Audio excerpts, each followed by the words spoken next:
Bonjour, c'est Patricia. Nous voici ensemble pour une première série de vidéos sur le publipostage. Donc aujourd'hui déjà, qu'est-ce qu'un publipostage? Alors un publipostage, c'est également appelé mailing, permet d'envoyer un même document à tout un groupe de personnes dont les coordonnées sont différentes, tout en personnalisant ce document. Le principe du publipostage requiert deux documents au départ. Une lettre, par exemple, ou une planche d'étiquette, ou un répertoire, et une source ou base de données. Dans la lettre seront insérés les champs de fusion vers le document. De la base de données, ces champs de fusion sont titre, nom, prénom, adresse, CP, ville et d'autres, ceux que vous aurez vous-même pré-enregistrés dans votre base de données. Chaque base de données comprend toute une liste d'enregistrements, c'est-à-dire le nom de la personne avec son titre, son prénom, son adresse, le CP et la ville par exemple. Ensuite, se réalisera la fusion vers document ou vers imprimante. Si vous choisissez une fusion vers document, eh bien, chaque enregistrement, c'est-à-dire chaque champ ici, sera remplacé d'abord par le premier enregistrement, ensuite par le second, par le troisième, et vous recevrez à la sortie autant de lettres que d'enregistrements contenus dans votre base de données, sauf si vous en avez exclu vous-même, bien entendu. Vous avez donc le choix de réaliser une fusion vers document ou une fusion directement vers imprimante. Nous allons maintenant voir le ruban publipostage.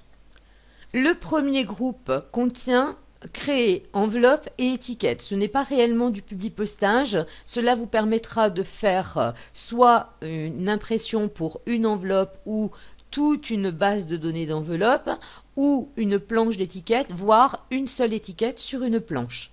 Le deuxième groupe, démarrer la fusion et le publipostage, comprend le bouton démarrer la fusion et le publipostage qui pourra se réaliser soit pour une lettre, pour un message électronique, pour des enveloppes, des étiquettes, répertoires ou un document normal, c'est-à-dire peut-être celui que vous avez en cours à votre écran.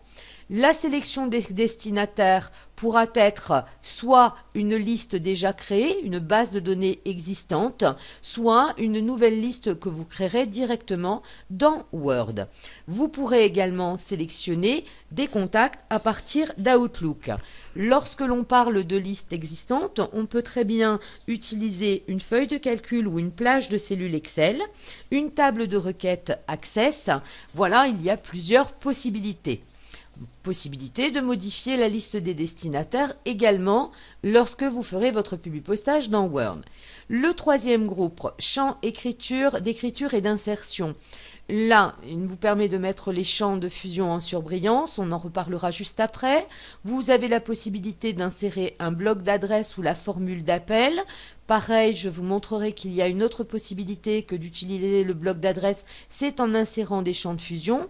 Cette liste déroulante, lorsqu'elle sera active, parce que là rien n'est actif, nous n'avons pas démarré de publipostage, vous trouverez la liste de tous les champs de votre base de données. Quand je dis la liste de tous les champs, c'est-à-dire titre, nom, prénom, adresse, CP, ville, dans celle que nous allons réaliser nous-mêmes.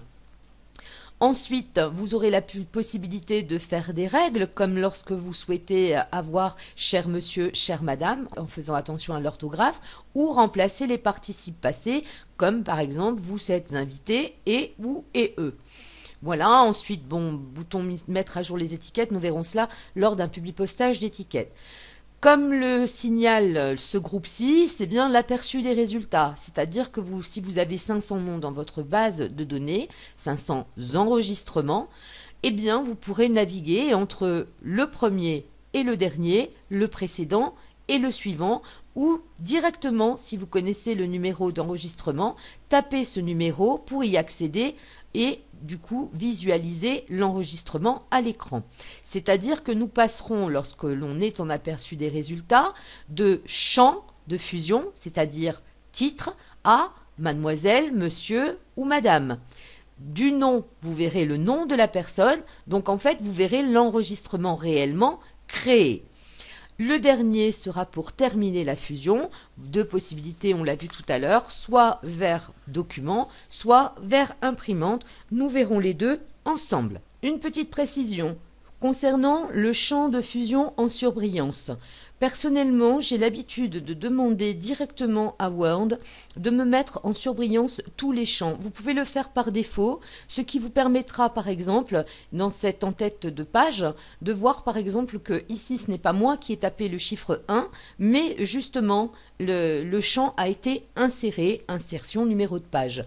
Donc là, à ce moment-là, vous allez sur Fichier, Options.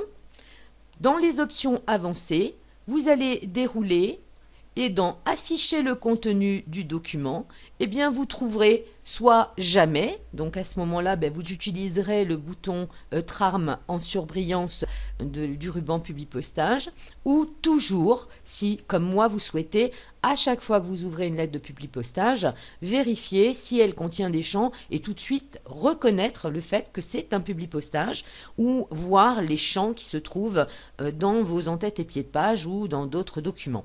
Lors de la sélection, ce sera uniquement lorsque vous cliquerez dessus. Voilà pour cette petite explication concernant les champs en surbrillance qui se trouvaient ici. Maintenant, nous allons passer à la vidéo suivante pour commencer un Publipostage sous Word pour le premier. Merci, à tout de suite.